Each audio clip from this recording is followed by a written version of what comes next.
Hello दोस्तों, good morning, नमस्कार। आप सभी का स्वागत है आप सभी के अपने यूट्यूब चैनल परीक्षा की शिक्षा में। उम्मीद करता हूँ, आशा करता हूँ आप सभी जो स्वस्थ हैं, कुशल मंगल है, अपनी तैयारी जो अच्छे और बढ़िया तरीके से कर रहे हैं। तो जो भी क्लास में फर्स्ट टाइम आए हैं, पहली बार आए नए हैं, उन सबको बता दीजिए कि हमारे साथ आपकी बीएड प्रेस परीक्षा 2025 की जो आपकी तैयारी साथ ही रेगुलर बेसिस पर जो डेली करवाए, तो जिसे भी तैयारी पूरी करनी है, कंप्लीट करनी है, चैनल को सब्सक्राइब करके आप लोग हमारे साथ जुड़िए। क्लास का समय देखिए, जीके जी इसकी सुबह 10 बजे डेली देखने को मिलती है, रीजनिंग की जो दोपहर को 1 बजे देखने को, कल की जो शाम को 4 बजे, हिंदी की जो शाम को 7 बजे आप सबको हमारे चैनल पर देखने को मिले। आप सबको इसी टाइम पर क्लास से जुड़कर अपनी तैयारी को पूरा और कंप्लीट करना। नीचे डिस्क्रिप्शन में आप सबको इंस्टाग्राम टेलीग्राम का लिंक मिलेगा, तो आप लोग इंस्टाग्राम पे फॉलो करेंगे और टेलीग्राम से ज्वाइन करेंगे। टेलीग्राम से पर डेली बेसिस पे क्लास का अपडेट और आपको एग्जाम का अपडेट जो है मिल जाएगा, तो आप लोग जो टेलीग्राम चैनल को ज्वाइन कीजिए। ठीक है, क्लास स्टार्ट करें, ध्यान से कि क्वेश्चन को देख कर उत्तर देने की कोशिश करते हुए आगे बढ़ेंगे। क्लास स्टार्ट करने से पहले सभी से रिक्वेस्ट है, जिसने मेरे क्लास को लाइक नहीं किया लाइक करेंगे, शेयर नहीं किया शेयर करेंगे, और जिसने तक चैनल को सब्सक्राइब नहीं किया वो लोग जो है चैनल को सब्सक्राइब करेंगे। पहला क्वेश्चन आपके सामने दिया गया, ध्यान से देखिए, बताइए राइट आंसर कर देगा।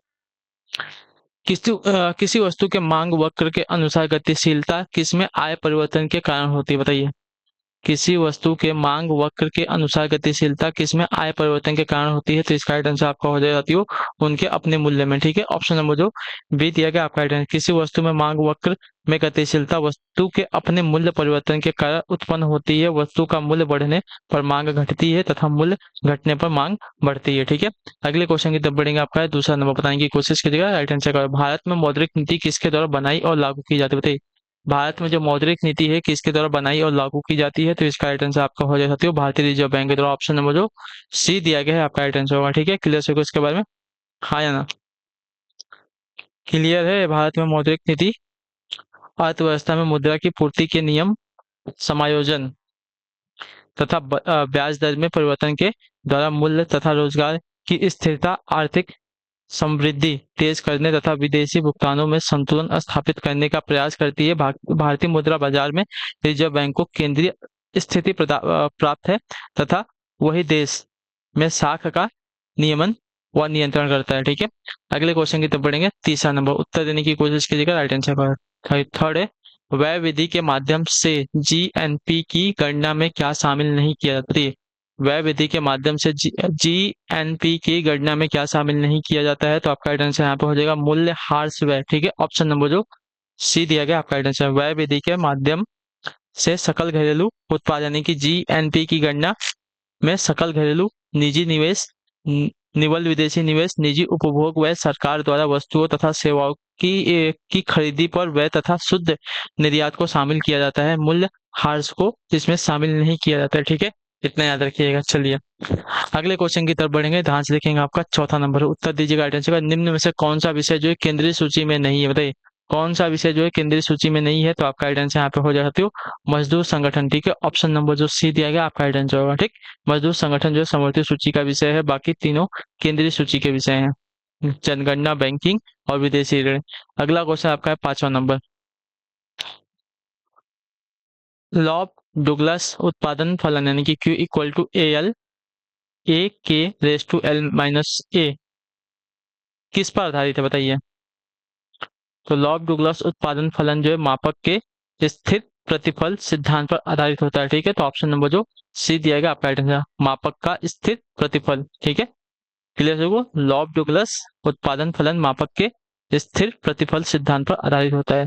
अगले क्वेश्चन की तरफ बढ़ेंगे, छठा नंबर है, उत्तर दीजिएगा राइट आंसर को, ध्यान से देखिएगा, बताइएगा राइट आंसर को। ठीक है, संसदीय शब्दावली में समापन से क्या आशय है, बताइए। संसदीय शब्दावली में समापन से क्या आशय है, तो संसदीय शब्दावली में समापन से आशय होता है आपका किसी प्रस्ताव की चर्चा पर रोक। ठीक है, ऑप्शन नंबर जो बी दिया गया आपका राइट आंसर। संसदीय शब्दावली में समापन शब्द का प्रयोग सरकार द्वारा प्रस्तुत किसी प्रस्ताव की चर्चा पर रोक लगाने के लिए किया जाता है। ठीक है, यह रोक जो है प्रस्ताव पर विरोधी दल के विरोध के कारण लगाई जाती है। चलिए अगले क्वेश्चन की तरफ बढ़ेंगे। आपका सातवां नंबर, बताइएगा राइट आंसर का। निम्न में से विषम क्या है, बताइए। विषम क्या है, दिल्ली परिवहन निगम, भारतीय rail, Kingfisher airlines, Reliance industries limited. तो ऑप्शन नंबर डी वाला आपका अलग है। रिलायंस इंडस्ट्रीज लिमिटेड को छोड़कर तीनों जो है परिवहन क्षेत्र से संबंधित है। ठीक है, किंगफिशर एयरलाइंस, दिल्ली परिवहन निगम और भारतीय रेल। ठीक है, अगले क्वेश्चन की तरफ बढ़ेंगे। आपका आठवां नंबर है, उत्तर देने की कोशिश कीजिएगा, राइट आंसर आप सभी का क्या होगा। ठीक है, चलिए निम्न में से कौन सा जोड़ा आपका अनुकूल नहीं है, ठीक है, कौन सा जोड़ा आपका अनुकूल नहीं है यहाँ पे, तो अनुच्छेद 14 विधि के अनुसार समानता से संबंधित है, अनुच्छेद 17 आपका समान अवसर से संबंधित, अनुच्छेद 17 उपाधि उपाधियों का समापन से संबंधित नहीं है, तो आपका ये वाला जोड़ा अनुकूल नहीं है। ठीक है, क्लियर हो गया इसका। संविधान का अनुच्छेद 17 मौलिक अधिकार के अंतर्गत आता है, अस्पृश्यता के अंत से संबंधित है। ठीक है, यह कोई नागरिक अस्पृश्यता को यदि कोई नागरिक अस्पृश्यता को अपने जीवन में अपनाता है या ऐसी भावना प्रकट करता है तो उसे दंडनीय अपराध घोषित किया गया है। ठीक है, चलिए, और अनुच्छेद 18 जो है सैनिक उपाधियों की अनुमति से संबंधित है। अगले क्वेश्चन की तरफ बढ़ेंगे, क्वेश्चन नंबर 9। उत्तर दीजिएगा राइट आंसर का। निम्न में से किस राष्ट्रपति ने लगातार 2 बार राष्ट्रपति पद संभाला था? तो इसका राइट आंसर आपका हो जाएगा साथियों डॉक्टर राजेंद्र प्रसाद ने। ठीक है, ऑप्शन नंबर आपका डी राइट होगा यहाँ पे। क्लियर, डॉक्टर राजेंद्र प्रसाद लगातार 2 बार भारत के राष्ट्रपति के पद पर नियुक्त हुए हैं। ठीक है, उन्होंने 26 नवंबर 1950 से 13 मई 1962 तक जो है राष्ट्रपति पद संभाला था। चलिए, 10वां नंबर है, ध्यान से देख के बताइएगा सही उत्तर। किस संशोधन अधिनियम में मतदान की आयु जो है 21 वर्ष से घटाकर 18 वर्ष कर दी गई थी? तो इसका राइट आंसर आपका हो जाएगा 61वें संविधान संशोधन के द्वारा। ठीक है, ऑप्शन नंबर जो डी दिया गया आपका राइट आंसर। 61वें संविधान संशोधन अधिनियम के द्वारा 1989 में लोकसभा तथा विधानसभा चुनाव में मतदाताओं की जो आयु है 21 वर्ष से घटाकर आपकी 18 वर्ष कर दी गई थी। अगला है आपका 11 नंबर प्रश्न, बताइएगा राइट आंसर। 13वीं शताब्दी में राजस्थान के माउंट आबू में प्रसिद्ध दिलवाड़ा मंदिर किसने बनवाया था? तो यह बनवाया था साथियों आपका तेजपाल ने। ठीक है, ऑप्शन नंबर जो डी दिया गया आपका राइट आंसर। प्रसिद्ध दिलवाड़ा मंदिर का निर्माण जो है पाल वंश के शासक तेजपाल ने करवाया था। ठीक है, दिलवाड़ा के जैन मंदिर में जैन तीर्थंकर आदिनाथ की जो है मूर्ति है। ठीक है, क्लियर सभी को। चलिए, क्वेश्चन नंबर 12 है, ध्यान से देख के उत्तर दें। निम्न के जोड़े बने हैं। ठीक है, सूची 1 सूची 2। विक्रम संवत की शुरुआत कब हुई थी? तो विक्रम संवत की शुरुआत की अगर बात करें तो आपका 58 बीसी। ठीक है, विक्रम संवत की शुरुआत हुई है। शक संवत की बात करें तो शक संवत की जो नहीं, एक मिनट, हाँ, विक्रम संवत जो है 58 ईसा पूर्व यानी कि बीसी में मालवा नरेश विक्रमादित्य द्वारा शुरू किया गया था। ठीक है, शक संवत की बात करें तो शक संवत जो है 78 ईसा पूर्व नहीं, 78 ईस्वी में जो कुषाण शासक कनिष्क के द्वारा शुरू किया गया था। ठीक है, शक संवत जो है 78 एडी में जो है शुरू हुई थी। कलचुरी की बात करें तो कलचुरी जो आपका शुरू किया गया था,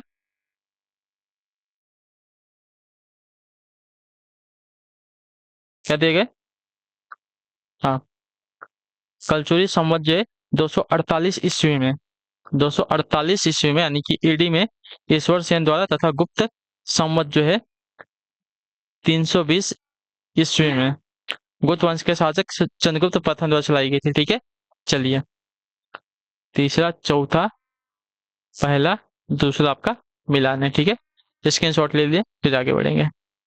चलिए, अगला क्वेश्चन आपका है 13 नंबर। जीआईएस किसका लघु रूप है? जीआईएस किसका लघु रूप है?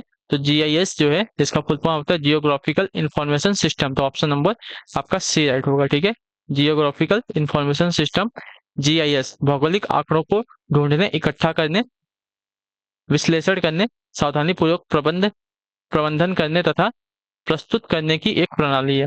अगला क्वेश्चन आपका 14, महावीर कौन थे?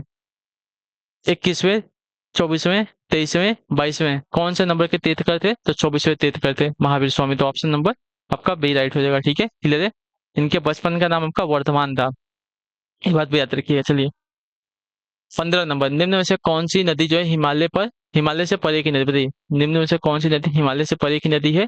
तो आपका राइट आंसर यहाँ पे हो जाएगा साथियों सतलुज नदी। ऑप्शन नंबर जो सी दिया गया आपका राइट आंसर। सतलुज नदी जो है सिंध नदी की सहायक नदी है।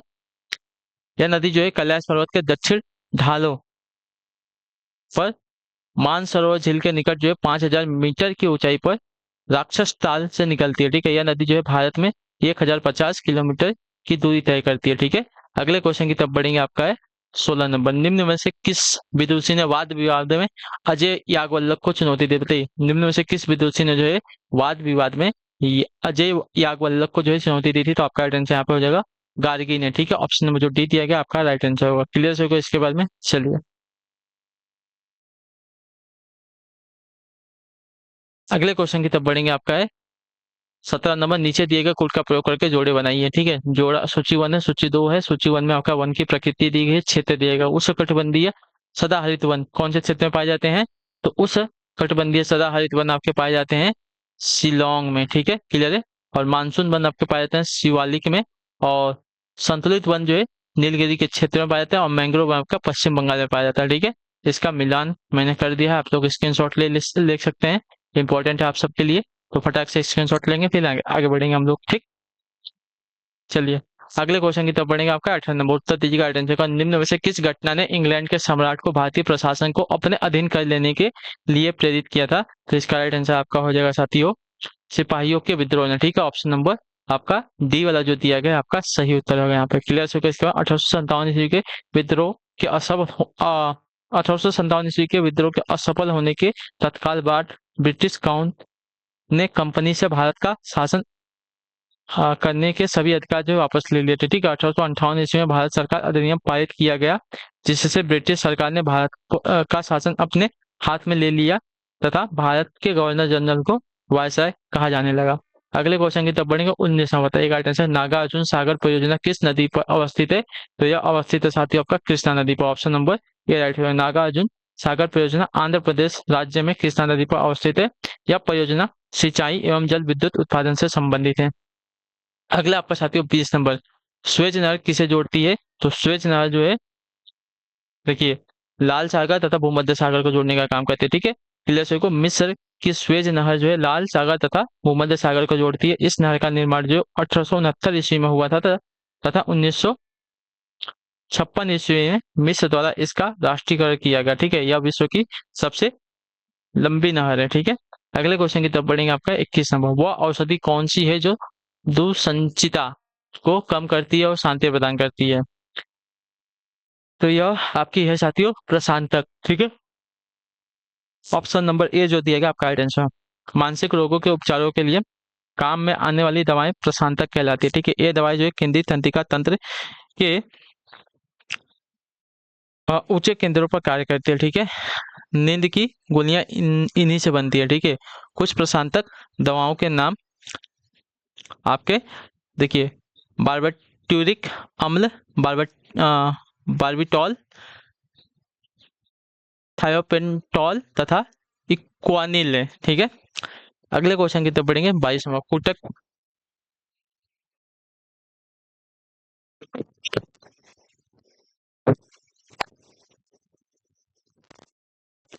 कुटक किसमें नहीं पाया जाता? ये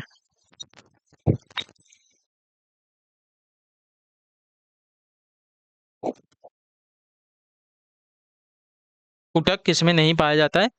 तो कुटक जो है आपका शुतुरमुर्ग में। ठीक है, ऑप्शन नंबर जो बी दिया गया आपका राइट आंसर होगा। पक्षी वर्ग में कुटक का कार्निया स्तनर का फैलाव होता है। यह जो है स्तनरम के माध्यम में लंबवत स्थिर होता है तथा एक धुरी की तरह कार्य करता है। ठीक है, यह पंखों को सहारा देकर उड़ने में मदद करता है। कुटक की उपस्थिति एवं अनुपस्थिति के आधार पर पक्षी वर्ग को जो है दो भागों में बांटा गया है, पहला उड़ने वाले तथा दूसरे न उड़ने वाले।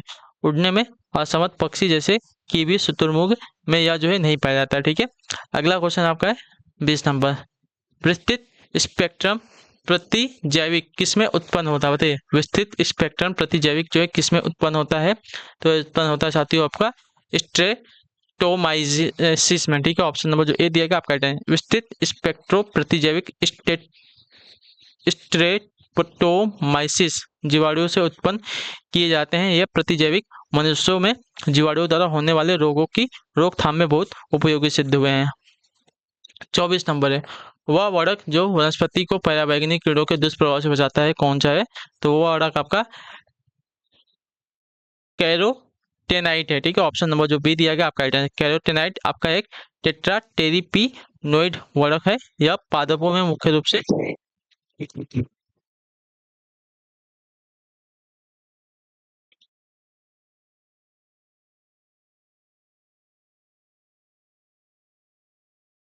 क्या दिया गया? हाँ, टेरोटेनाइड एक आपका टेट्रापेनोराइड वर्णक है।